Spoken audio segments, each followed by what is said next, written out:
आज मसाला मार्केट उदयपुर के चारों कोने में होने चाहिए। बिल्कुल सही कह रहे हैं क्या, ताकि हमारा पर्यटक, उसको सुविधा मिलेगी तो वो बार बार आएगा। जी। और अगर सुविधा नहीं मिलेगी तो ये उदयपुर क्या जाना, 10 बजे पहुंचोगे, 11 बजे पहुंचोगे तो होटलें बंद मिलेगा, खाना ही नहीं मिलेगा, भूखा सोना पड़ेगा, ब्रेड खानी पड़ेगी, कुछ खाना पड़ेगा उसको। जब मार्ग सुलभ होंगे तो लोगों को आने जाने में सुविधा मिलेगी तो हमारा नगर और सुंदर रहेगा। आज एलिवेटेड, एक रोड एलिवेटेड बनाने के लिए पिछले कई सालों से तड़प रहे हैं। मैं आपको तो हाई कोर्ट बेंच कभी किसी ने जाके अच्छे ढंग से ट्राई की नहीं। आयड ले लो जी, संग्रहालय के नाम से, आज भी पूरे दोनों ही टीलों पे जहाँ पुरानी अवशेष निकले, बिल्डिंगें बनी, वहां पैर रखने की जगह नहीं है। कौन देखने वाला, कई बार का पाथवे बनाएंगे, लाइटिंग लगा दी, कोई लाइट जलती नहीं एक दिन ऊपर। और एक इसके साथ मैं एक और जोड़ना चाहता हूँ, ये कला और इसके साथ हमारे लकड़ी के खिलौने फेमस थे विश्व में। ये दोनों ही कला धीरे धीरे हमारे यहाँ डाउन हुई है, खत्म हुई है। और उसको निश्चित रूप से मेरे मन में अभी बीच में मेरे को याद है, वसुंधरा जी फर्स्ट बार मुख्यमंत्री बने थे, तब उन्होंने कहा था यहाँ के लकड़ी के खिलौने बहुत सुंदर बनते हैं। और वो कला खत्म क्यों है, इस कला को हमें आगे बढ़ाना चाहिए।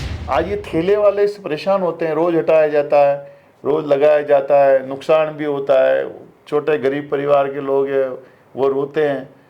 आप क्यों ना इनके लिए ऐसी ऐसी जगह पड़ी नगर निगम की, आप वहाँ पे कह दो आप ठेले वाले सब यहाँ खड़े रहेंगे, नगर निगम आपको बढ़िया सीमेंट का आपका ग्राउंड बना देगा, लाइटिंग कर देगा, सफाई के लिए साधन होगा, ये करेगा, आप सब यहाँ खड़ा रहो, आपका मार्केट ही। तो मैं सोचता हूँ ये रोजगार का जो है ना, मैं कह रहा हूँ नगर निगम अकेला चाहे ना, एक बोर्ड 5000 युवाओं को रोजगार दे सकता है। आज कई स्टेटों में हॉस्पिटल और स्कूल नगर निगम चलाती है जी। मेरे भी उसमें हमने लिख रखा था, अगर ऐसा होगा सरकारों से बात की जाए कि यार ऐसे स्कूल हैं, ऐसी बिल्डिंगें हैं जहाँ ढंग की नहीं है, हमें नगर निगम को दे दो जी। पर हमारे यहाँ भली कोई कितनी भी बड़ी बड़ी बातें करे, आज दिन तक जो सुविधाएं देनी चाहिए थी खिलाड़ियों को वो यहाँ मिली नहीं। एक तो जमीन का मिलना, जब भी स्कीम बनाई थी हिरणमंगरी में, तभी उस समय के अधिकारियों को सोचना चाहिए था एक बहुत बड़ा नगर बसने वाला है जी। तो उनको खेल के लिए एक स्टेडियम जैसे गांधी ग्राउंड स्टेडियम जैसे एक स्टेडियम के लिए जगह छोड़ के और फिर नगर को बसाना चाहिए था। क्या पार्षद को प्लॉट की जरूरत है? नहीं, मैं तो ये सोचता हूँ, देखो आपके ओपन में आपके कैमरे के सामने कह रहा हूँ, प्लॉट की पार्षदों को जरूरत नहीं है और देना भी नहीं चाहिए। पार्षद ने वहाँ पैसे ले लिए, पार्षद ने वहाँ पैसे ले लिए, थोड़ा सा इसको बत्ता सम्मानजनक हो जाए तो मैं सोचता हूँ ये 100-200 रुपये लेने वाली जो कभी कभी शिकायत आती है, तो यही राजनीति का एक माइनस पॉइंट है। जब आदमी कुछ अच्छा करने जाता है ना तो पीछे से लोग आरोप लगा देते हैं। मैं एक चीज़ कहता हूँ, बताओ भाई आपके पास हो, किसी एक बच्चे ने आके कहा हो, मैं तो क्यों लोगों को इतना तक कह रहा हूँ, कोई बात नहीं, मेरा कार्यकाल खत्म हो जाएगा उसके बाद भी कोई बोले, पर अगर मैं महापौर होता ईमानदारी से तो मैं 101% ये ट्राई करता और करता। ट्राई क्या करता, मैं सरकार के पास जाके बैठना पड़ता, मुख्यमंत्री के पास बैठना पड़ता कि जैसे कलेक्टर के ऊपर होता है 3 साल से ज़्यादा नहीं रह सकता, वैसे ही नगर निगम में लागू करना चाहिए। हमारे पास 272 नगर पालिका हैं, हमारे पास 12 नगर निगम हैं।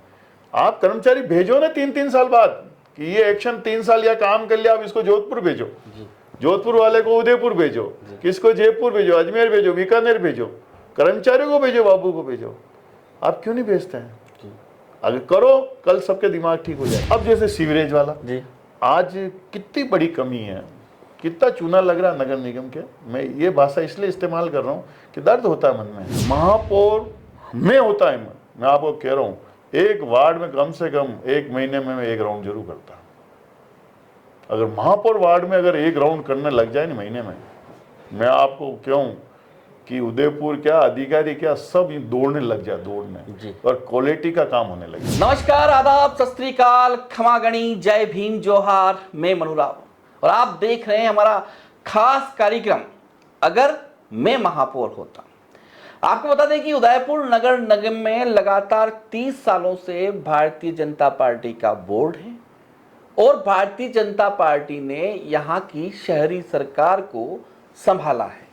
वहीं हमेशा विपक्ष में बैठी रही कांग्रेस आज तक अपना बोर्ड नहीं बना पाई। इन सब पीछे जो भी कारण है वह जानेंगे, लेकिन सबसे पहले हम आपको जिनसे मिलवाने जा रहे हैं वह किसी परिचय के मोहताज नहीं हैं। तीसरे बोर्ड में अभी गैराज समिति के अध्यक्ष हैं, महापौर के प्रबल दावेदार थे और करीब 35 सालों से यह उदयपुर शहर की राजनीति में सक्रिय हैं। तो हमारे साथ हैं मनोहर जी चौधरी, बहुत बहुत स्वागत करता हूं सर आपका। नमस्कार सर। तो हमारा जो टाइटल है, अगर मैं महापौर होता, तो अगर आप महापौर होते तो क्या होता, उदयपुर में किस तरह से काम करता? अगर वास्तव में सबसे पहले तो मैं आपको बधाई भी देना चाहता हूं कि आपने मेरे को स्टूडियो में बुला के मेरी बात जानने के लिए मुझे बुलाया है। और आपका विषय, अगर आप महापौर होते तो क्या होता, निश्चित रूप से हम लोग पार्टी संगठन से जुड़े रहते हैं जी। और पार्टी संगठन में सब काम करते हैं और एक व्यक्ति महापौर बनता है। और आज आपका विषय, अगर मैं महापौर होता तो क्या होता, हमेशा अपना अपना व्यक्ति का काम करने का एक तरीका होता है। अगर मैं महापौर होता तो मेरा तरीका होता, मैं इस उदयपुर के लिए कुछ योजनाएं बना रखी थी, क्योंकि जब ये पद का आरक्षण हुआ था ओबीसी का, तब से ही और शहर में पिछले 35 साल से लोगों की सेवा करते आए हैं। तो कई समस्याएं ऐसी थी कि जिस पे ये था कि अगर मुझे मौका मिलता है तो मैं उनके ऊपर काम करूँगा जी। आज भी मन में कहीं न कहीं होता है कि उदयपुर में हम 30 साल से नगर निगम में हैं, बोर्ड में बैठे हैं, हमारे महापौरों ने बहुत अच्छे अच्छे काम किए भी हैं, मगर आज सफाई का मामला जैसे ही आता है तो कहीं न कहीं मन में, मैं भी खुद इस सदस्य हूँ इस बोर्ड का, तो मेरे मन में भी आता है कि इंदौर जब इतने वर्षों से नंबर 1 रह सकता है तो हमारा उदयपुर सफाई के मामले में नंबर 1 क्यों नहीं रह सकता। तो मन में एक पीड़ा हमेशा बनी रहती है कि कहीं न कहीं हमारे बीच में ऐसा कुछ है, या कार्य करने का या कार्य लेने का तरीके में कोई न कोई कमी है। इसके कारण सभी संसाधन होते हुए भी हम लोग इस उदयपुर को नंबर 1 पे नहीं ला पा रहे हैं। जी। और कहीं न कहीं कर्मचारी, प्रशासक, जनप्रतिनिधि, सभी का जो एक कोऑर्डिनेशन होना चाहिए था। निश्चित रूप से हमारे उप महापौर स्वास्थ्य समिति के अध्यक्ष भी है, वेणी राम जी भी हैं, ये पूरी कोशिश करते हैं और करते भी है, दिन रात दौड़ते भी हैं, और फिर भी उनको न। पर मेरा, अगर मैं महापौर होता तो उदयपुर में सबसे पहले उदयपुर को इंदौर की स्थिति में लाके और साफ स्वच्छ उदयपुर बनाने के लिए एक ही टारगेट होता। क्यों नगर पालिका के मामले में किसी को भी पूछोगे क्या काम है, कि सफाई का काम है जी। और उसी पे टारगेट उसको करना चाहिए। तो मैं होता तो डेफिनेट, चाहे उदयपुर को 3 चरण में जी। सफाई करवानी पड़ती और संसाधन लगाने पड़ते हैं। आज हमारे ऑटो एक दिन में 1 बार जाते हैं, हमारे विचार पहले भी था कि इसको कम से कम 2 बार तो किया जाए, और ज़रूरत पड़े तो और 3 बार किया जाए, कि जितना पैसा है हमारे पास हम खर्च कर सकते हैं। हमारे सफाई कर्मचारी है 2000 के लगभग, हम उनका उपयोग सही ढंग से कर सकें। तो जब पर्यटक नगर कहलाता है उदयपुर, और देश विदेश से पूरे लोग यहाँ आते हैं, उदयपुर को मतलब सेकंड कश्मीर कहा जाता है। अगर वो साफ़ सुथरा नहीं होगा तो कहीं ना कहीं हमारे मन में रहता है कि यार ये कमी रह गई है, इसको हमें पूरा करना चाहिए। और ये हमारे मन में। दूसरा, मैं सोचता हूँ कि हम लोगों को प्रकाश व्यवस्था, लाइट का, जिसका मैं कह सकता हूँ कि लाइट के लिए भी बहुत कुछ तो सुधार हुआ है इन 30 सालों में, मगर आज भी गुंजाइश है कि लाइट व्यवस्था इतनी बढ़िया हो। पर्यटक नगर है, फतेह सागर, पिछोला जाए, गणगौर घाट जाए, कहीं पे भी दूध तले जाए तो वहाँ लोगों को ये अंधेरा देख के भय नहीं लगे, ऐसी प्रकाश व्यवस्था हो। रोडों पे फालतू लाइटें नहीं जल रही हो। तो ये एक चीज़ होती है, कहीं ना कहीं हमें कमी है। और इस बार मेरे को थोड़ा सा इस बोर्ड में जो कमी लगी वो वृक्षारोपण की। हर बोर्ड वृक्षारोपण में बहुत काम किया हुआ है, चाहे चंद्र सिंह जी कोठारी, चाहे दूसरे हमारे पुराने बहुत जो रहे हैं, किरण जी रो, युधिष्ठिर जी, रजनी जी, रविंद्र जी वैसा, इन्होंने खूब किया। रविंद्र जी ने गुलाबाग, उनके समय में गुलाबाग को चमका दिया था उन्होंने। आज सबकी स्थिति है। और मैं आपको, मेरे मन में आता है, हमने बात बोर्ड में कई उठाई कि हमारे वृक्षारोपण करने के लिए, हाँ मानते हैं मिसयूज होता है, मानते हैं कुछ टी गार्ड का उपयोग सही ढंग से नहीं होता, मगर अगर हमने 100 टी गार्ड भी लगाए, अगर हमारे 50-60 भी चल गए तो हमारे लिए सफलता है जी। कि वो 60 पेड़ चल निकले। हमारे ग्रीन उदयपुर अगर होगा तो पर्यटक आकर्षित होंगे। एक मनु भाई, जो इस बोर्ड में या अन्य किसी बोर्ड ने ध्यान नहीं दिया, वो मेरे मन में मेरा सपना था, अगर मैं बनूंगा तो ये काम मैं करूंगा। और वो सबसे बड़ा काम था कि आज जितने भी डोम बनते हैं, मेरी विचार था कि अगर महापौर बनता तो मेरी लाइन में सबसे पहले लिखा था उदयपुर की चारों दिशा में 4 डोम बनूंगा।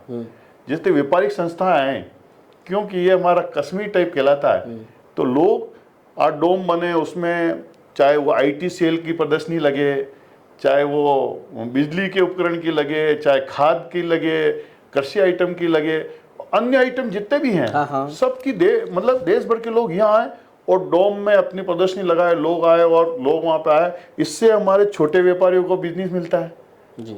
आज तो केवल कुछ होटलों वालों को बिजनेस मिल रहा है पर्यटक से, बड़े बड़ी होटलों वाले को मिल जाता है बिजनेस। पर ये अगर ऐसे डोम बने और इतने हजारों लोग जब वर्ष में एक बार यहाँ अगर आते हों, देश विदेश हो सब, तो हमारे छोटे व्यवसायी जो है, ठेला वाले हैं, होटल वाले, छोटी होटल वाले हैं, उनको भी रोजगार मिलेगा और एक आकर्षण मिलेगा उनका आना का आना और उदयपुर का घूमना का घूमना। चाहे वो फोटोग्राफर हो, वीडियोग्राफर हो, बहुत सारा सेक्टर, रिक्शा वाला हो, सबको इससे बिजनेस मिलेगा। तो मेरे मन में है कि था उस समय कि यार मैं ऐसे 4 डोम बनाऊं, जैसे मोदी जी ने दिल्ली में एक बहुत बड़ा वहाँ बनाया और आज वहाँ विश्व में नंबर 1 का रूप है। मैं वे उतना तो नहीं, मगर अपन ऐसे करें। और ऐसे ही मेरा एक सामाजिक डोम बनाने का था।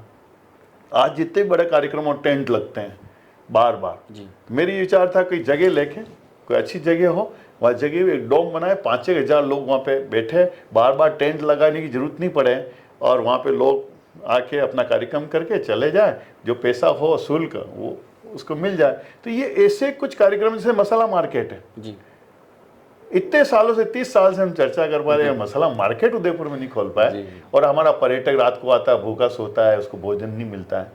तो ये हमारा एक सपना था, आज मसाला मार्केट उदयपुर के चारों कोने में होने चाहिए।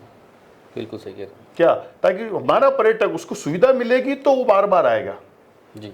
और अगर सुविधा नहीं मिलेगी तो ये उदयपुर क्या जाना, 10 बजे पहुंचोगे, 11 बजे पहुंचोगे तो होटलें बंद, खाना ही नहीं मिलेगा, भूखा सोना पड़ेगा, ब्रेड खानी पड़ेगी, कुछ खाना पड़ेगा उसको। तो ये एक जो चीजें हैं वो हम निश्चित रूप से, जैसे आज अतिक्रमण, इस बोर्ड का अभी अंतिम दौर में जो अतिक्रमण का हाथ ले, ये बिल्कुल बधाई के पात्र हैं कि इन्होंने लिया है और हम लोग सब लगे हुए हैं। तो ये कार्य शुरू से होना चाहिए, 30 साल से होना चाहिए। अतिक्रमण भी तो 30 साल में 30 साल, मैं कह रहा हूँ ना, 30 साल होना चाहिए। क्यों बढ़ा जी?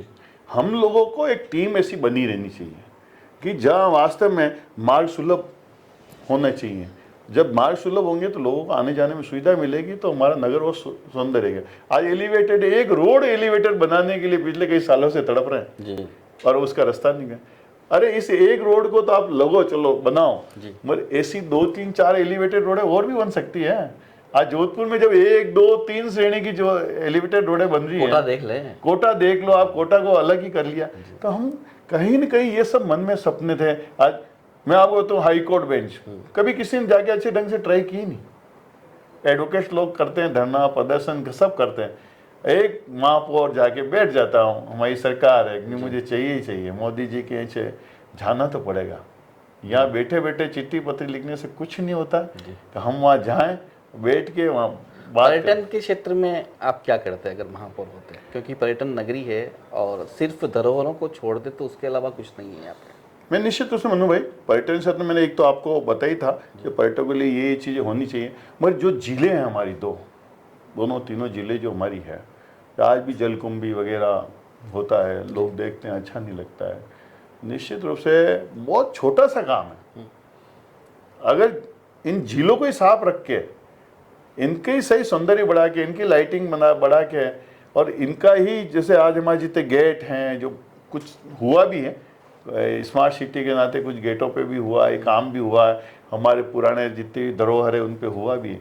पर आज भी मैं आपको एक बताऊँ, आयड ले लो जी, संग्रहालय के नाम से, आज भी पूरे दोनों ही टीलों पे जहाँ पुरानी अवशेष निकले, बिल्डिंगें बनी, वहाँ पैर रखने की जगह नहीं है। कौन देखने वाला? कई बार का पाथवे बनाएंगे, लाइटिंग लगा दी, कोई लाइट जलती नहीं एक दिन ऊपर, तो ये कौन देखेगा? ये सब आज गंगू कुंड की छतरियां हैं, है ना, हजारों सैकड़ों साल पुरानी छतरियाँ हमारे जी आज वहाँ है। वो याद दिलाती है महाराणा प्रताप के लड़का अमर सिंह जी की छतरी, ये उन अमर सिंह जी की छतरी, ये उन रानी की, महारानी की, उनका इतिहास याद दिलाता है। इनको कौन सजेगा? जी ये केवल राजा महाराजा राजघराने के लोगों की ड्यूटी नहीं है, जी ये हमारी वो धरोहर है। इसको अगर अच्छी ढंग से पॉलिश की जाए, इनके अच्छी तरह से डेकोरेटिव किया जाए, इनको लाइटिंग की जाए, तो हमारा पर्यटक बढ़ेगा, देखेगा। और पर्यटक को जैसे सुरक्षा की दृष्टि से वैसे हमारा उदयपुर मोस्टली ठीक है जी कि पर्यटकों को इतना वो नहीं है। मगर ये जो दो चार चीज़ें है ना, जैसे ई रिक्शा चलाना चाहिए था, क्या इसमें कौन सी बड़ी बात है? ये मेरे एजेंडे में था कि अगर ऐसा होगा तो हम साला ई रिक्शा का मतलब सैकड़ों ई रिक्शा चला देंगे हम, ताकि पर्यटक जहाँ जिस गली में जाना चाहे। आज गणगौर घाट में जाने वाला व्यक्ति कहाँ उतरना पड़ता है उसको? सही बात है उसको ई रिक्शा चल जाए तो न तो धुआं है न कुछ नहीं है, वो ई रिक्शा सीधा जाएगा। दो ना आप इसे, क्यों नहीं ई रिक्शा में आप सब्सिडी देना चाहते हो? जी तो ये कुछ ऐसी योजना जो हमारे मन में थी कि ये लोग चले आज गुलाबाग, आज हमने बच्चों की ट्रेन चल रही, आज भरपूर लोग आनंद ले रहे हैं, ट्रेन चल रही है। बहुत जल्दी महीने भर में हम कमल तलई में नाव चला देंगे जी कि वो भी बच्चों के लिए होगी। तो ये कुछ ऐसे है जैसे शहर के चारों तरफ एक ही गुलाबाग, आज गोवर्धन सागर डेवलप हुआ है। जी माननीय गुलाब चंद जी कटारिया साहब ने आखिर कहते हैं ना कई बात, गुलाब जी की कई योजनाएं तो ऐसी बनी हैं जो उदयपुर में पर्यटकों के लिए अच्छा है। और आज भी मैं सोचता हूँ जो हमारे विधायक ताराचंद जी जैन अभी आयड़ नदी को लेके पूरा संघर्ष कर रहे हैं कि वो ये कह रहे मैं वहाँ गुजरात जैसे तो नहीं बना पाऊंगा, मगर उसकी छोटी चीज़ तो मैं बना ही लूँगा। और उसके लिए लगे हुए हैं, कुछ अतिक्रमण भी उन्होंने तुड़वाए हैं। तो ये कुछ मनु भाई ऐसी चीज़ें कोई करना वाला चाहे तो, इतने साल आयड़ की नदी में एक अतिक्रमण नहीं टूटा जी अब इन्होंने कुछ तो तोड़वाए, पीछे पड़े, इसका मतलब ये हो सकता था। अगर कोई पीछे पड़ जाए तो काम हो सकता था। तो आयड़ नदी को और सौंदर्य में मेरे भी दिमाग में कई बार आया, पानी धरती में कैसे जाएगा, ये कैसे जाएगा, वो कैसे जाएगा। तो हमने भी कई बार आयड़ नदी का दौरा किया। डेफिनेट जो लोगों की शंका है वो कई बार ये होती है मन में, मगर जो नक्शा दे रखा और जो इनकी योजना हमें बताई है उस ढंग से तो बहुत ही खूबसूरत आयड़ नदी बन जाएगी। जी कमल तलई की आपने बात की और आपने बोला कि जैसे आयड़ को इस तरह से बना देंगे, जमीन में पानी कैसे जाएगा। तो कमल तलई में भी टाइल्स से पहले बहुत अच्छा था, उसका पानी पूरा गुलाबाग के अंदर हो जाता था। टाइल्स लगाने से जो अधिकतर लोग हैं उनका ये मानना है कि कमल तलई को बर्बाद करने का निगम का पूरा श्रेय और निगम ने ही ऐसा किया, क्या कहेंगे? ये बात सही है। आप मैं सब बचपन में जाते थे, मैंने कमल तलई देखी थी, और ये आते ये बात तो लोग ये कहते थे कमल गुलाबा की जमीन में यूं खुदरो तो पानी निकल जाता था, तो इतना पानी उसमें होता था। योजना ये बनी उस समय एक भाई कच्ची थी तो बदबूदार पानी, जलकुंभी वगैरह सब रहती थी, तो थोड़ा पर्यटकों के बीच में अच्छा नहीं लगे। तो पिछले बोर्ड ने निर्णय लिया कि भाई इसको हम टाइल हाइल लगा देते। हाँ डेफिनेट कोई चीज़ बनती कोई कमी रहती है। अभी भी हम जो इसको रिपेयरिंग करवाए तो कुछ जगह हमने ऐसे पार्ट छोड़ने की प्रयास कर रहे हैं जिससे पानी धरती में जाए। तो उसके बाद क्यों नहीं हो सकता आज अगर इसको सही ढंग से कुछ ब्लॉक में अगर हम पानी नीचे जाने के लिए अगर अपन छोड़ें इसी कमल तलई में, तो टाइल्स की टाइल्स भी रह सकती है और पानी का पानी भी जा सकता है। मगर उस समय की योजना, उस समय के जो भी योजना बनाने वाले थे उन्होंने सिर्फ ये सोचा है कच्चा है, जलकुंभी है, बदबू आती है, ये आती है, इसलिए अपन ये चीज़ बना देंगे तो बहुत सुंदर दिखेगी। गुलाबाग में और क्या हो सकता है? क्योंकि अगर अपन शेरवाली फाटक से घुसे और पैदल जाना है तो क्यों नहीं जाएगा? जंतुआलय तक जाने में इतनी दूरी, आपकी ट्रेन तक जाने में इतनी दूरी, तो आपकी दृष्टि से गुलाबाग में और क्या क्या किया जा सकता था? मेरे अभी प्लान में था और मैं प्रयास भी अभी रत हूँ कि सभी गेटों पे हमारी ई रिक्शा गाड़ियाँ लग जाए, लोगों को पैदल नहीं जाना पड़े, चाहे वो ट्रेन हो, चाहे बर्ड पार्क हो, चाहे कहीं पे भी गुलाबाग में घूमें तो गेट पे ही उनको ई रिक्शा मिल जाए क्या, और वहीं से चाहे कोई भी हो अपनी गाड़ियाँ यहाँ रखे और वहाँ से उस ई रिक्शा में बैठ के आराम से बर्ड पार्क चले आए, ट्रेन पे घूम आए। और मैं सोचता हूँ ये गुलाबाग बहुत खूबसूरत बन सकता है। अभी इसमें बहुत जगह है काम करने के लिए। आज भी मुझे क्या इतना गुलाबाग मैं कभी नहीं घूमा, मगर इस ट्रेन के काम से मैंने गली गली चप्पे चप्पे पे गुलाबाग को देखा, मगर क्यों गुलाबाग के ऐसे स्पॉट आज भी पड़े हैं जिनको डेवलप किया जा सकता है। कुछ तो हुए हैं और कुछ स्पॉट पड़े हैं। तो देखिए डेफिनेट रविंद्र जी श्रीमाली के समय में, तो मैं भी साक्षी हूँ उस समय की, गुलाब जी भी रोज वहाँ आते थे, रविंद्र जी दिन रात लग के उस समय गुलाबाग को बहुत अवेयरनेस और अवेरा और अच्छा खूबसूरत भी बनाया था। और ये चीज़ वो चीज़ है जो अगर आप निरंतर उसको नहीं देखोगे तो फिर वो खराब होनी है। क्यों, पतझड़ होते ही है, पेड़ खराब होते ही हैं, चोर उचे के आते पेड़ काट के ले जाते हैं, सब कुछ है। तो इसको गुलाबाग में वास्तव में आपने खुद ने इसका अभियान चलाया था। गुलाबाग आपका भी एक ही उद्देश्य है कि हमारा गुलाबाग जो उदयपुरी जनता के दिल है इसको कैसे अच्छा रखा जाए, स्वस्थ रखा जाए। आज भी इस पे काम करने की बहुत आवश्यकता है और गुलाबाग को सुंदर बनाया जा सकता है। हर दूसरे जगह जाते हैं हम कहीं पे, तो वहाँ पे लोक कलाओं को काफ़ी महत्व देती है वहाँ की शहरी सरकार। तो लोक कलाकारों के लिए कभी कोई अच्छा कदम क्यों नहीं उठाया गया? क्योंकि अपना टूरिज्म क्षेत्र है, वहाँ अगर कहीं पे बिठा के भी उनको एक मानदेय दे के किया जाए तब भी टूरिस्ट का फुटफॉल वहाँ पे बढ़ता है। तो क्या कहेंगे आप? नहीं, मैं निश्चित रूप से अपने भारतीय लोक कला मंडल था जी, अब है, अभी था क्या मतलब अभी है। और एक इसके साथ मैं एक और जोड़ना चाहता हूँ, ये कला और इसके साथ हमारे लकड़ी के खिलौने फेमस थे विश्व में। ये दोनों ही कला धीरे धीरे हमारे यहाँ डाउन हुई है, ख़त्म हुई है। और उसको निश्चित रूप से मेरे मन में अभी बीच में मेरे को याद है वसुंधरा जी फर्स्ट बार मुख्यमंत्री बने थे, तब उन्होंने कहा था यहाँ के लकड़ी के खिलौने बहुत सुंदर बनते हैं और वो कला ख़त्म क्यों हुई, इस कला को हमें आगे बढ़ाना चाहिए। ऐसे हमारी संस्कृति की जो लोक कलाकार है, कठपुतली है, जो नाचने कलाकार नाचने वाले हैं, आज हमारे पास इतना बड़ा मेला लगता है शिल्पग्राम का, वहाँ पे बाहर से कलाकार आते हैं, यहाँ से आते हैं, मगर उनको कोई वो प्रोत्साहन नहीं मिला अभी तक डेफिनेट। और ये सिर्फ नगर निगम तो कुछ कर नहीं पाती इसमें, पर हाँ सरकार के साथ मिलकर। नहीं, नगर निगम वहाँ की शहरी सरकार ओपन थिएटर देती ना उनको। हाँ। जैसे गणगौर घाट हो गया, आपका दूध तलई हो गया, वहाँ पे आप ओपन थिएटर दे दो भाई, यहाँ पे बैठने की व्यवस्था, आप अपनी ओपन कला दिखाएं वहाँ पे, तो वहाँ तो हो ही सकता है। भाई मैं आपकी उसी बात करूँ, आपने मेरे फर्स्ट लाइन में जब मैंने कहा था मैं 4 डोम बनाना चाहता हूँ और एक दो डोम सामाजिक बनाना चाहते हैं, ये जो ओपन, ये इसी में मेरा वो कैलकुलेशन था, इन कलाकारों को उनको दो मिनिमम रेट पे कार्यक्रम करो, वहाँ पे 2 प्रदर्शन या लोक कलाकार को जब प्रतिष्ठा मिलेगी तो और नए कलाकार तैयार होंगे। उनको अगर धीरे धीरे पता लगेगा कि यार ये हमारी कला की वैल्यू नहीं है, तो फिर वो अपने बच्चों को कहेंगे तो इसमें मत आ। तो ये धीरे धीरे खत्म होती जा रही है। तो ये जो डोम बनाने का जो मेरा सस्ता, ये एक ओपन थिएटर टाइप ही है, अंदर कुर्सियाँ लगी रहे, मंच बना रहे, सब कुछ फिर से आप आए कार्यक्रम किया चले जाओ। तो ये वास्तव में जरूरत है कि हम लोगों को इन कलाकारों को प्रोत्साहन भी करना ही चाहिए। ये तो नगर निगम कर सकती है इनको। और युवाओं के लिए क्या सोच रहती है आपकी? क्योंकि खेल मैदान मतलब बहुत मुश्किल से यहाँ पर है नहीं, और युवाओं को आगे बढ़ाने के लिए, क्योंकि यह भी एक शहरी सरकार की जिम्मेदारी है। बिल्कुल, मैं जब महापौर बनने की सोच रहा था, मेरे दूसरा तीसरा बिंदु रोजगार का ही था और इतना रोजगार इस पे मिल सकता है और नगर निगम के पास इतने विषय हैं, इतने सब्जेक्ट हैं जिसमें सैकड़ों युवाओं को हम रोजगार दे सकते हैं और कोई बहुत बड़ा उनके लिए कुछ करने की जरूरत नहीं है। पर आज क्या उस दिशा में कोई काम करने की किसी ने सोची नहीं। आज मैं छोटा सा एक उदाहरण देता हूँ आपको कि केवल सरस वालों ने कहा हम 250 केबिन लगाएंगे, तो 250 परिवार को रोजगार मिला और 250 आज केबिन लगे।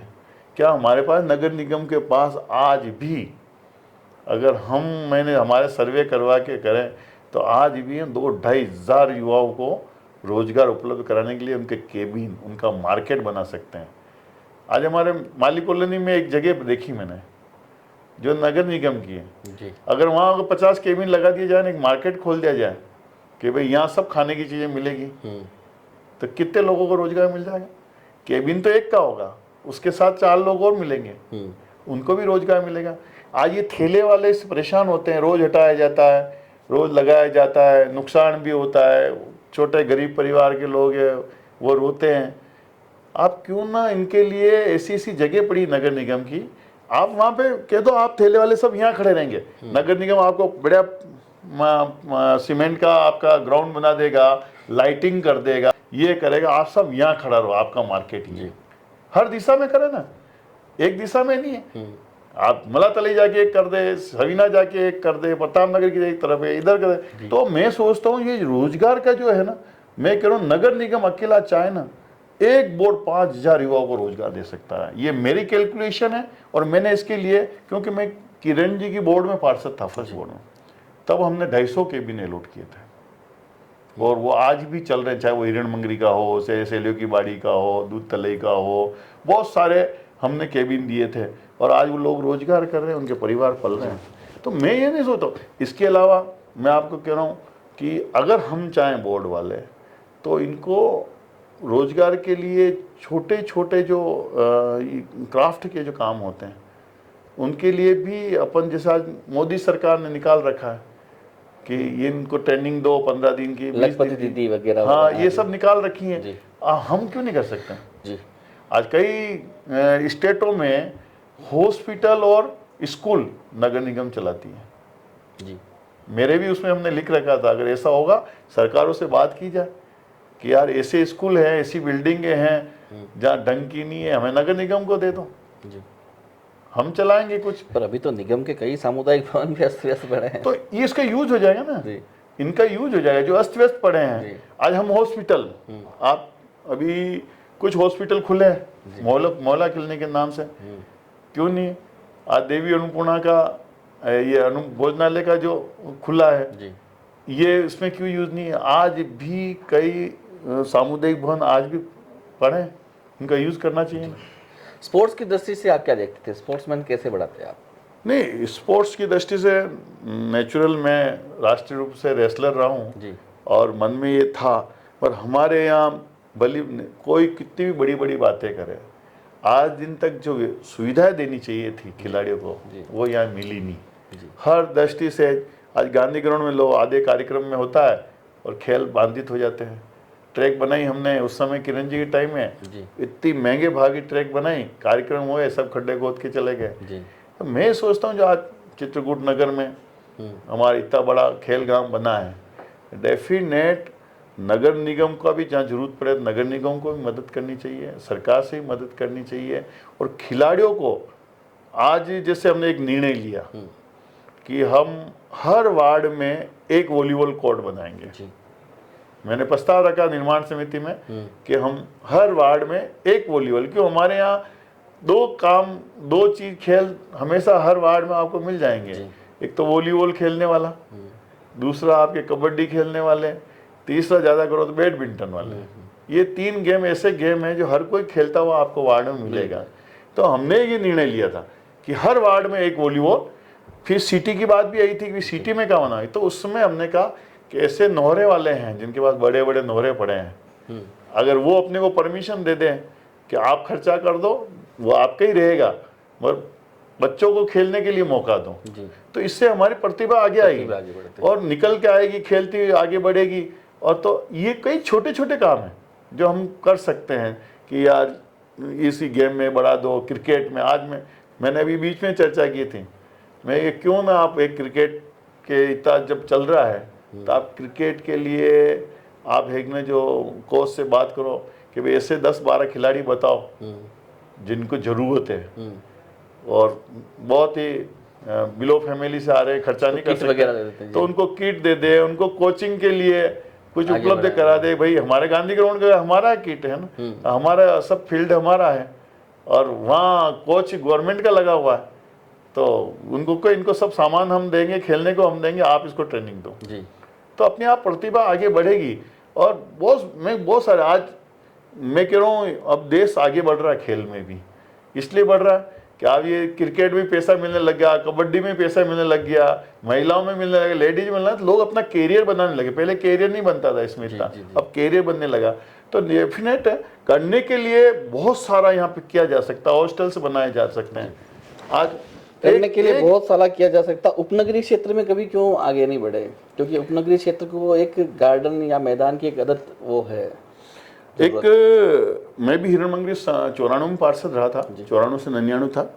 तो सेक्टर 3 शमशान के पार्ट में एक जमीन पड़ी थी। एक तो जमीन का मिलना, जब भी स्कीम बनाई थी हिरण मंगरी में तभी उस समय के अधिकारियों को सोचना चाहिए था एक बहुत बड़ा नगर बसने वाला है, जी तो उनको खेल के लिए एक स्टेडियम जैसे गांधी ग्राउंड स्टेडियम जैसे एक स्टेडियम के लिए जगह छोड़ के और फिर नगर को बसाना चाहिए था। जी जैसे आज चित्रकूट बसा, खेल मैदान बना दिए, इधर नगर बस गया। जी ऐसे ही हिरणमंगरी में हो सकता था उस समय, पर जब बहुत हम लोग जब आए तब तक तो पता चला कि यहाँ तो जमीन ही नहीं है। जी फिर एक छोटा सा टुकड़ा सेक्टर 3 शमशान के वहाँ था, उसकी गुलाब जी साहब ने शिलान्यास कर करवा के बाउंड्री वाल तो बना दी, और वहाँ स्टेडियम, छोटा स्टेडियम टाइप जो निर्माण होना था वो अभी तक हुआ नहीं वहाँ पे, और वो बहुत बड़ी बात नहीं, उसको करना चाहिए था। जी तो वहाँ बाद में बात हुई पार्षदों को प्लॉट दिया जाए, जो सरकार ने निरस्त कर दिया। क्या मैं सोचता हूँ, क्या पार्षदों को प्लॉट की जरूरत है? नहीं मैं तो ये सोचता हूँ, देखो आपके ओपन में आपके कैमरे के सामने कह रहा हूँ, जी प्लॉट की पार्षदों को जरूरत नहीं है जी और देना भी नहीं चाहिए। जी ठीक है, एक इस होता है बोर्ड से प्रस्ताव आता है तो जिससे आता है तो वो हमें हाँ करना पड़ता है, उसमें हमारी मजबूरी भी जी। है। और दूसरा मैं कह रहा हूँ, मैं आज एक चीज जरूर आप कैमरे कह रहा हूँ, पार्षदों को भत्ता बढ़ाना चाहिए। आज पार्षद अगर आपके 3-4 हज़ार रुपया भत्ते में उसको सब नौकरी धंधा पानी सब छोड़ के वो इसमें आपके सवेरे से शाम लगता है, एक विधायक 2-2.5 लाख रुपए लेता है, जी क्या एक पार्षद सवेरे से शाम तक आपका सब काम धंधा छोड़ के सवेरे 2 घंटा उसके साइन वाले आ जाते हैं, वो करते हैं, ये सब करता। मैं इसके लिए नहीं कह रहा हूँ, मैं ये कह रहा हूँ इसके पीछे कुछ कमियां जो आती नहीं, पार्षद ने वहाँ पैसे ले लिए, पार्षद ने वहाँ पैसे ले लिए, थोड़ा सा इसको भत्ता सम्मानजनक हो जाए तो मैं सोचता हूँ ये 100-200 रुपये लेने वाली जो कभी कभी शिकायत आती ना, कि वैसे मैं आपको आज भी कह रहा हूँ इस बोर्ड में 80% पार्षदों की मैं गारंटी लेता हूँ उन्होंने 1 रुपया नहीं लिया होगा। जी आप गारंटी लेते, लेकिन गैराज पे कई आरोप लगे। बिल्कुल, आरोप लगना राजनीति में, चिट्ठी बम भी आया, सब नहीं चीजें हुई। मैं मन्नू भाई एक चीज बता देता हूँ, कभी भी अटल जी ने बहुत अच्छे काम किए होंगे तभी कांग्रेस ने बड़े नहीं किए होंगे जी उन्हें बुरे यार। लाचा इंदिरा गांधी ने कोई काम किए होंगे तो विरोधियों ने लगे ही होंगे। आज मोदी जी कई बढ़िया काम करे तो ही कह रहे मोदी चोर है जी है नहीं, नारे लगे थे कि नहीं? क्या मोदी जी चोर हो सकते हैं क्या? जी तो ये राजनीति का एक माइनस पॉइंट है, जब आदमी कुछ अच्छा करने जाता है ना तो पीछे से लोग आरोप लगा देते हैं। मैं एक चीज कहता हूँ, बताओ भाई आपके पास हो, किसी एक बच्चे ने आके कहा हो, मैं तो क्यों लोगों को इतना तक कह रहा हूँ, कोई बात नहीं मेरा कार्यकाल खत्म हो जाएगा उसके बाद भी कोई बोले, मैं पहले भी 2 बार पार्षद रहा ना जी, पहले भी समिति अध्यक्ष रहा। और मोटरसाइकिल के नंबर पर डंपर चलाने वाली क्या कहानी थी? आपके कैमरे में मैं पहले भी कह चुका हूँ कि डेफिनेट मैं आज फिर जनता को बताना चाहता हूँ, ये टेंडर गिराज से हुआ था। होने के बाद में महापौर जी ने उप महापौर जी ने कहा था इसका वेरीफाई का काम स्वास्थ्य शाखा करेगी। जी अब जब हमने टेंडर करके मशीनें उनको सौंप दी, वेरीफाई उनको करना था, वेरीफाई उन्होंने करके दिया, और वेरीफाई करने के बाद में जब बिल हमारे पास आया कि इतने घंटे ये मशीन चली ये मिली इसको, तो गैराज के, क्योंकि इसमें हमारा रोल रहता नहीं, बट गैराज के अधीक्षक ने उसको आगे साइन करके फाइल बढ़ाई, फिर पता चला कि इस गाड़ी में मोटरसाइकिल नंबर है। मैं एक चीज़ कहता हूँ कि जांच कमेटी बैठी जी और जांच कमेटी ने कह दिया ये 7 इंस्पेक्टर दोषी है सफाई के। कितने? 7 इंस्पेक्टर जिन्होंने वेरीफाई किया मोटरसाइकिल को, तो दोषी कौन? इंस्पेक्टर हुआ ना, क्या गैराज हुआ? मैं लोगों को ये समझ, मैं कह रहा हूँ अगर हमारा भी गैराज अधीक्षक ने साइन करके आगे बढ़ाया तो उसकी भी ड्यूटी थी कि वो भी नेचुरल उसको कागज मांगता, ये मांगता वो मांगता, क्या है वो खुद भी जाके एक बार राउंड करता। तो हमने तो एक चीज ओपन बोर्ड में कहा इनको सजा दो जी। 10 बार चिल्ला के मैंने कहा जो दोषी हैं उनको सजा क्यों नहीं दे रहे हो? मैं मनु भाई एक चीज कहना चाहता हूँ, मेरा गैराज में भी अगर कोई दोषी है तो उसको भी सजा दो, और सफाई में है तो उसको भी सजा दो। आप कार्रवाई नहीं करोगे जनता फिर अविश्वास करेगी। निगम में पार्षद हो महापौर हो 5 साल के लिए आते हैं, लेकिन जो अधिकारी हैं जो भी यहाँ पे बैठे हुए विभाग में इतने सालों से एक ही विभाग लेके बैठे हो, उनकी भी कई बार बात निकलती, तो उनमें क्या बदलाव नहीं होना चाहिए? डेफिनेट मेरा भी विचार है, और अगर मैं महापौर होता ईमानदारी से तो मैं 101% ट्राई करता, और ट्राई क्या करता, मैं सरकार के पास जाके बैठना पड़ता, मुख्यमंत्री के पास बैठना पड़ता, ये जो लोग वर्षों से बैठे होते हैं ना, ये लोग धीरे धीरे नकटे टाइप, एक मेवाड़ी में भाषा है, नकटे हो जाता है। कोई अतरा पार्षद देख लीदा, ये पार्षद और कहेगा हमारी बात है, हुनेगा अनहुने कर देगा। आज हमारे पट्टा देने की बात आओ या अतिक्रमण हटाने की बात आओ, जिनको उनकी सुननी उसी की सुनेंगे वो, बाकी पार्षद गन चक्री खाओ क्या। तो ये जो कर्मचारी हटने चाहिए, तबादले होने चाहिए। मैं तो आज भी राजस्थान सरकार से मांग करता हूँ कि जैसे कलेक्टर के ऊपर होता है 3 साल से ज़्यादा नहीं रह सकता, वैसे ही नगर निगम में लागू करना चाहिए। हमारे पास 272 नगर पालिका है, हमारे पास 12 नगर निगम है। आप कर्मचारी भेजो ना 3-3 साल बाद कि ये एक्शन 3 साल या काम कर लिया, आप इसको जोधपुर भेजो, जोधपुर वाले को उदयपुर भेजो, किसको जयपुर भेजो, अजमेर भेजो, बीकानेर भेजो, कर्मचारियों को भेजो, बाबू को भेजो। आप क्यों नहीं भेजते हैं? अगर करो, कल सबके दिमाग ठीक हो जाएंगे। किसी एक पार्टी को अगर लगातार 30 साल मिल जाए तो उस शहर की किस तरह से होनी चाहिए, शहर का दृश्य कैसा होना चाहिए? नहीं, डेफिनेट 30 साल में भाजपा के बोर्डों ने काम किया है, जनता का विश्वास जीता है। माननीय गुलाब चंद जी कटारिया के विश्वास जीतने की बात नहीं, मैं मनु भाई मैं बता रहा हूँ आपको, ऐसा नहीं है कि आज डेफिनेट आज से 2 साल पहले तक हम रोडों के बहुत परेशान थे। आज उदयपुर शहर की 90% ऊपर रोडें बढ़िया हो गई, खड्डे मुक्त हो गया, पूरा शहर चमकने लग गया। मगर 30 साल की नगर निगम का जो मौलिक जो कार्य होते हैं, वो सफाई है, लाइट है, रोडे है, नालियाँ है, नगर अच्छा बसे इसलिए उसका परमिशन देना है, बिल्डिंग बनना है, अग्निशमन की है, ये कुछ काम है। उसके लिए कुछ काम है। मान देखो, ये चीज़ तो 100% है। कहीं न कहीं जनता को लगा कि आज ये बोर्ड है, ये पार्षद है, ये लोग हैं, कम से कम हमारी ये मूलभूत सुविधाएं पूरी तरह से सही ढंग से निभा पा रहे हैं, इसलिए वो बार बार वोट। आप संतुष्ट हैं 30 सालों में उदयपुर शहर को जैसा होना चाहिए था वैसा है?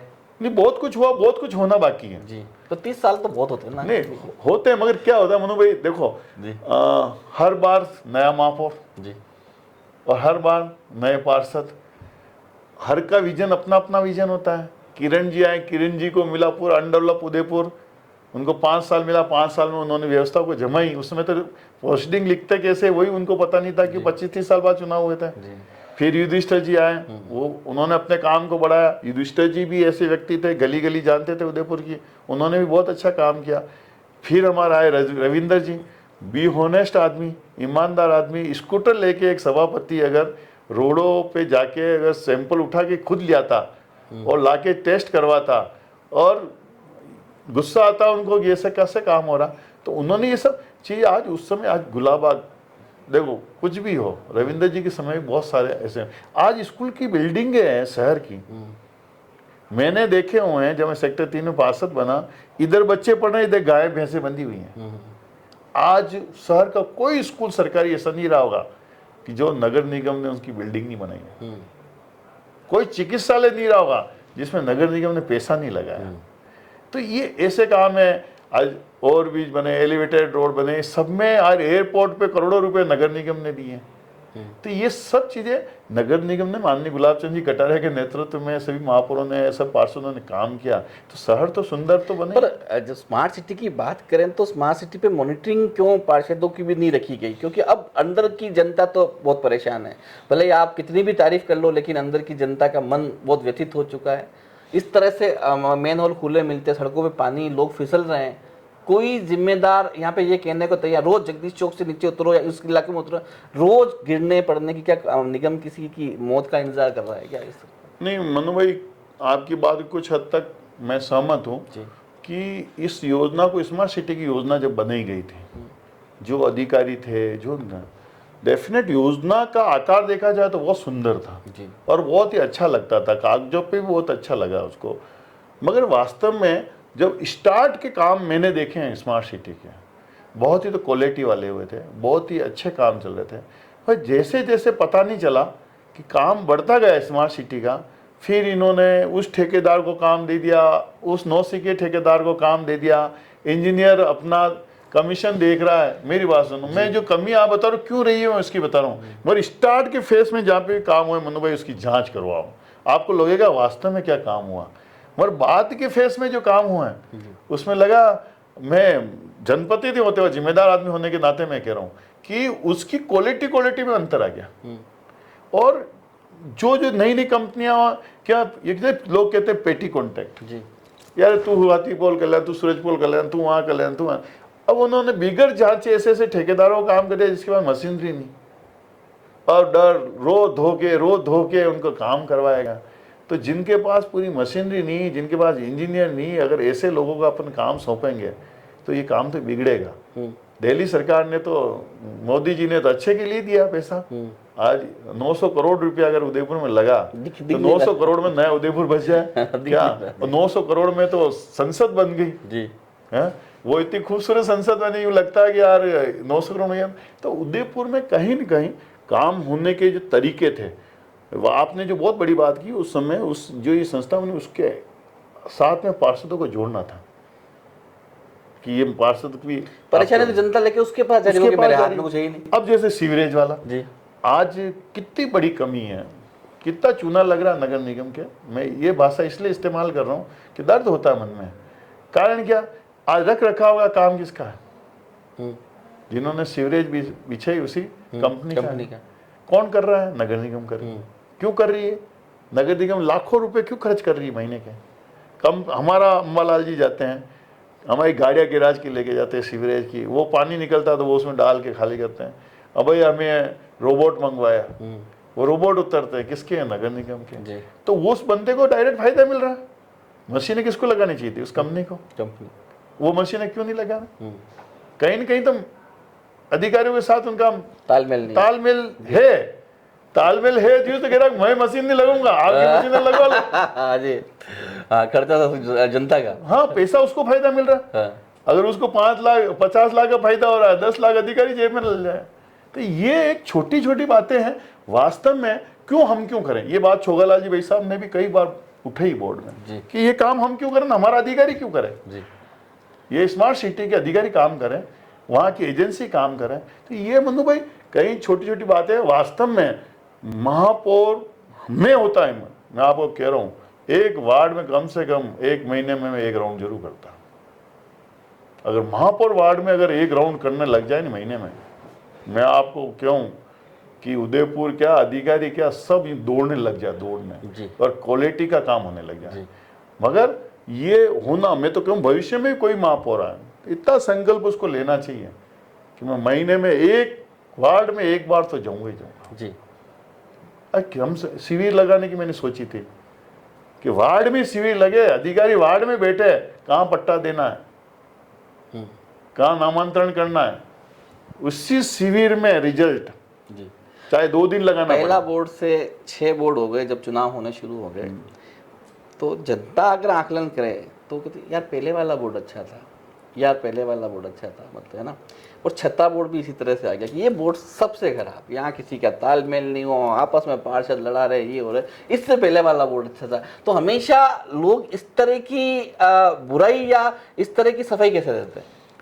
देखो एक चीज तो डेफिनेट होता है कि नेता, पार्षद, जनता सब में अपनी महत्वाकांक्षा होती है कि हम दबाव बना के हमारा काम करवाएं।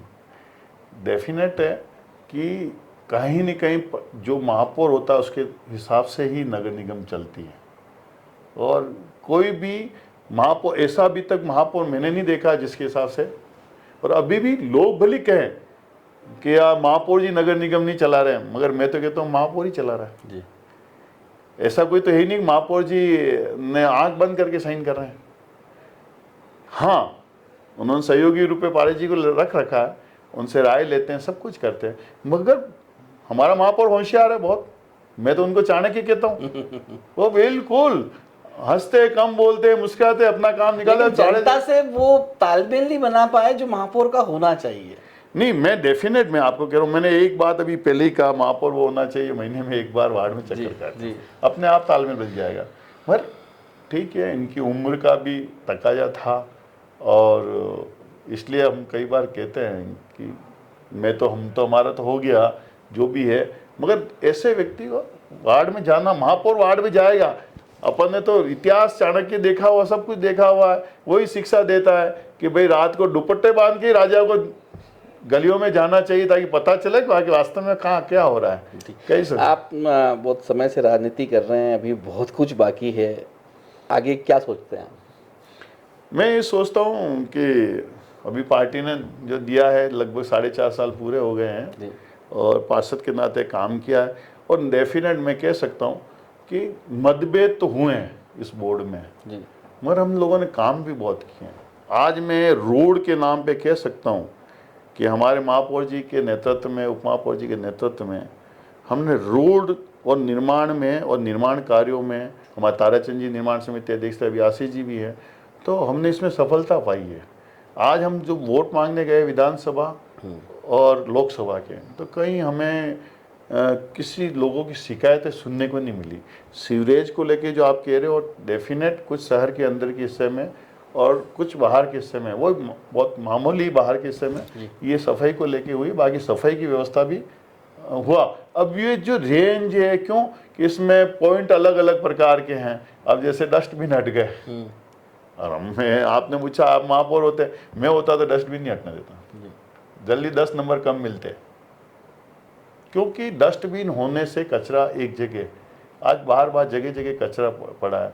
बाकी पारस जी ने भी इस उदयपुर साफ व्यवस्था के लिए बहुत सुधारने की कोशिश की और अच्छा करने की कोशिश की, मगर ये डस्टबिन होना चाहिए। मैं गिरास का अध्यक्ष होने के नाते मैं कह रहा हूँ कि डस्टबिन होते तो उदयपुर का, मैं आपको सच कह रहा हूँ कि नंबर इतना नीचे कभी भी नहीं जाता, क्योंकि गंदगी जो फैलती है, लोग वो फोटो खींच के दिल्ली भेजते हैं, आजकल तो वायरल होता है धड़ाधड़, तो कहाँ तक जाते हैं।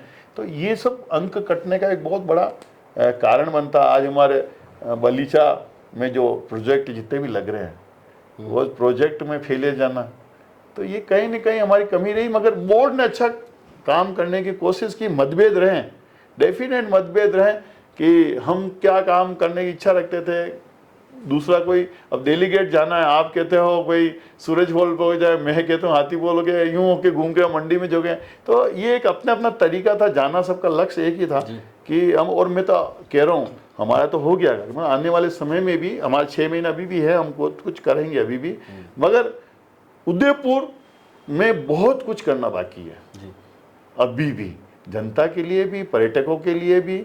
और मैं सोचता हूँ उदयपुर इंदौर बन सकता है, कोई बहुत बड़ी बात नहीं है। अगर एक बात मैं कहूँगा वो जिम्मेदारी के साथ में, कि अगर मैं महापौर बनता तो मैं किसी एक विषय को पकड़ के बैठता, चाहे वो सफाई का लेता, चाहे निर्माण का लेता, लाइट का लेता, पर्यटक का लेता, उस एक विषय पे मैं PhD कर लेता 5 साल में। उस विषय में लोग मुझे हिंदुस्तान में, विश्व में यूँ कहते क्या उदाहरण देते, जैसे गुप्ता जी का है डूंगरपुर। हाँ, कोई उन्होंने अपने हिसाब से काम किया, उनका डूंगरपुर उन्होंने अपने, तो उनका उदाहरण देते हैं। तो हम भी अगर एक काम पकड़ लेते हैं, आज पट्टों का ले लो, आज बिल्डिंग ले लो, लोग परेशान होते हैं, करते हैं, नहीं हुए बेचारों में, कई गरीब लोग आज भी ठोकरे खा रहे हैं, पट्टे नहीं हुए, कईयों को मिले हैं, कईयों को गलत भी मिले हैं। तो ये सब चीज़ें ऐसी थी जिसको रोका जा सकता था। तो ये मेरा था कि अगर हमें मिलता, आपका विषय यही है कि आप महापौर होते तो क्या करते, हम महापौर होते तो ये सब चीज़ें जो आपने आपसे चर्चा में की करते जरूर। एक चीज़ मैं आपको और कहना चाहता हूँ, जो आपके मन का भी सपना था और जनता भी चाहती थी, कि पिछोला झील में जो नावें चलती थी, वो नावें पेट्रोल से, डीजल से चलती थी। उसको हमारे इस बोर्ड में और गेरा समिति ने इसको डेफिनेट, हमने जब निर्णय लिया सबकी लोगों की मांग है पानी में प्रदूषण नहीं हो, तो हमने इलेक्ट्रिक की नावों का हमने टेंडर किया, और बहुत जल्दी 10-15 दिन में टेस्टिंग भी हो गई है। बहुत ही 10-15 दिन में हम पिछोला झील में इलेक्ट्रिक की बोट उतार देंगे, और इससे जो तेल वगैरह, मच्छी वगैरह, जो जानवर जल के जो होते हैं उनको नुकसान पहुंचता था, पानी जो हम पीते हैं उसको नुकसान पहुंचता था, वो बंद हो जाएगा। इसके लिए एक, क्यों आपने भी इसको कई बार इसको मुद्दा उठाया, तो इसको हमने बहुत ज़्यादा प्रयास किया, बहुत संघर्ष बहुत आए। अभी भी जो 3 नावें आई हैं, इसको संघर्ष, अभी भी हम सुरक्षा को लेके थोड़ा सा वो हो रहे हैं, RTO भी पीछे खिसक रहा है, इलेक्ट्रिक में कल जाए क्या हो जाएगा, मगर हमने कहा नहीं, प्रदूषण जो होता है पानी का उसको रुकना चाहिए। और दूसरा, इस उदयपुर शहर को जो हमने सिटी बसों का सौगात दी है, अभी हमारी 24 बसें चल रही, 24+2, तो ये बसें जो चल रही है, हमें बहुत जल्दी 50 बसें जब मिल जाएगी तो पूरे शहर में जो संसाधन जो है आने जाने के, आज 7 रुपये 5 रुपये में आदमी मंडी जा सक रहा है।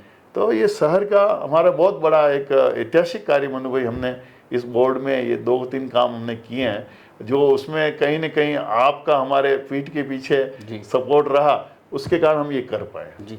तो ये थे मनोहर जी चौधरी, जिन्होंने पूरी बेबाकी से अपनी बात रखी और यह भी बताया कि अगर ये महापौर होते तो ये काम उदयपुर शहर में होते। लेकिन सवाल यही है कि 30 सालों से अगर एक ही पार्टी का बोर्ड है तो उस शहर की फिजा कैसी होनी चाहिए, वह शहर कैसा दिखना चाहिए। इसमें इन्होंने भी माना कि कुछ कमियां तो रही हैं। हम आशा करते हैं कि मनोहर जी चौधरी अपने अनुभव के हिसाब से उन्हें वो पद मिले, उन्हें वो शोहरत मिले और वह जनता के लिए लगातार काम करते रहे। नमस्कार।